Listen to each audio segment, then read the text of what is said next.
Hello, oh, you beautiful people. Hey. So, I'm gonna be talking about my match. I participated yesterday in my first PvP Abyss tournament and I thought it was pretty fun, so I thought I would share my experience with all of you. Yeah, let's go over that a little bit. So, the first thing we did was pick the characters that we have. So the interesting thing about this process is that you cannot repeat any of the characters that your opponent chose, and you cannot pick certain characters that they banned for both of you too, and I get to ban too. So these are the results of how it went, and these are the characters I ended up having. Not necessarily the best decisions ever, but it ended up working pretty well. So I'm pretty happy with that. So I ended up running a reverse Melganyu, as you can see right here, and on the other side yes, an aggravate Yamiko official.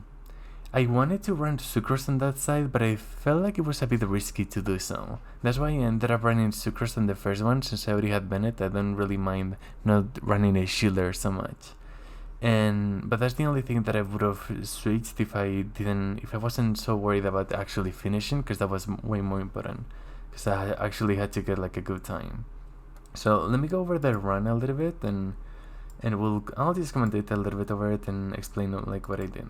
Okay, so here I started with Ganyu so I can apply Cryo, then Ganyu, then Shangling, whatever you call, to double swell, but then I didn't switch to Shangling to make use of Thrilling Tail, so I went to do a charge shot because I thought I could have, but I forgot about that first attack, so I just got sniped, and so I decided to go for the burst. By the time I did the burst, everybody was knocked, so I only had to do one shot to finish them off. Then I went to flick my mouse and I accidentally hit my keyboard, so that was fun. I opened the adventures book and I wasn't supposed to, because that's against the rules. But fortunately, it didn't really benefit me at all. It didn't make sense and it was a pretty clear mistake, so yeah, not much of an issue. Anyway, it's a bit awkward here with Ganyu to try to take this one down, because we have no shields and all that, but you can get some timing out of it. Nice little dodge, and just having Bennett and Shangling for this part is pretty easy. If you have these two, you're basically good to go. That's why those were my first picks. I used the burst even just to make it as fast as possible. It is a bit annoying to not have it for the next one, but on the first half of Chamber 2, you have some time to actually get the burst back, so I wasn't that worried about that. On this side with the Yamiko, I was just jumping around a little bit. I was just maybe wishing, but yeah, nothing. Just starting off with the 3 turrets, we can just go from the middle. We don't have to swell anything, so we can just go a bit more unga bunga. They can be a bit annoying. I just went back to Yamiko. She had elegy apparently, because I had Fischl and elegy, and I also have what is it called?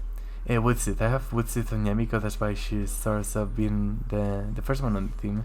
That way I can go back to her burst and have Woodsith activated. So yeah, we just finished those off, and with Dendro, especially Nahida, is really easy to take care of the shields, which is the thing that matters the most out of these 3 guys. So yeah, just kinda like spamming the skills and turrets all the time. There's not that much to it, to be honest, on this one. Once we actually take the shields down, try to have them, like, both of them go down as soon as possible. They ended up lining up pretty well, and with Hyper Bloom and Dendro, some accidental Hyper Blooms because Fischl doesn't really activate them, nor Yamiko. It ended up working pretty well. They lined up pretty well, so I had like a pretty decent time. Let's see, how much is it gonna be? 744, so that was pretty nice. I was happy with that time. It wasn't bad for considering I wasn't playing with the characters I wanted to use, so I think it's pretty cool like that. We also cannot use any attack cards, so no like offensive cards and all, so I had to go for the one with healing. Maybe if I hadn't known that, I just would have done no healer on the second side and just gone with Sucrose. I don't know, I'm not so sure. Maybe I should have chosen Venti too. Anyway, here's what I was talking about. You can just get most of the ult smack, just smacking Genki while he's invulnerable. Yeah, that thing. Anyway, just a mono swirl to go with Shangling, because this part you can basically drop it to the S of the. You can see on the top Marionette Swordmaster. Yeah, drop it to the S and it goes to this stage. You can just do a quick little dodge, or it's kinda hard to get some shots off sometimes with Ganyu, but we have Bennett Shangling, so basically with that you are good to go. I didn't get the best results out of these ones, but you know, under the circumstances that where we were and everything, not so bad, I would say. So we ended up finishing this one with a 316. Look at that, at 820, which is okay for a Ganja team, I guess. And this side is a bit more interesting. Here, I was all happy and stuff, but just as I start here, I realized that I wasn't supposed to use shields. And I just did away, because I'm pretty confident when it comes to this one. I know how not to get hit overall, but I still wanted to bring Song Lee. Honestly, when I picked Song Lee, I just didn't know that, you know, I kind of forgot, even though I do Abyss every day. I just forgot that I wasn't supposed to have any shielders, so I ended up playing it a bit too safe. I feel like I lost a lot of time doing that. But it was still fine. I think it was a pretty cool team. Like just running Yamik official, going Unga Munga. Pretty straightforward, but it does a lot, especially on single target. I didn't have any crowd control at all, which I think was kinda rough on this one. But 754 just on this side already, with Kazu or Sucrus would have been so nice. Ideally Kazu, but I couldn't use Kazu because my opponent chose Kazu. And there's some other restrictions like that. So, it do it like that. What are we gonna do about it? When with these ones, we have the geo waves too that can be pretty annoying, but I was just kind of basically going around them, trying to avoid the waves. Sometimes not even shielding up, because I felt like it was gonna be worse if I got hit. But at some points, I did feel like it was necessary, so I just went with that, like right here. So official scale, not much more.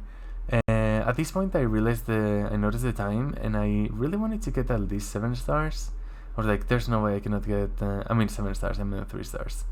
I was like, there's no way I cannot get 3 stars, right? Surely not. Even if it's on a tournament with some restrictions and stuff, I really wanted to get 3. So I kind of pushed it a bit more. Definitely could have been more aggro. Not the greatest decisions ever. It's only Chamber 1 and Chamber 2 for these preliminaries. Hopefully I make it through and talk about the next one. Because I'll be doing all of the chambers if I do make it to the next one, with some different characters. And if you just want me to make another video with that future match, if it even happens, or you're interested in this kind of content, just let me know, and I'll make sure to try to do that again. So yeah, thank you for watching and stay milky. Bloop, bloop.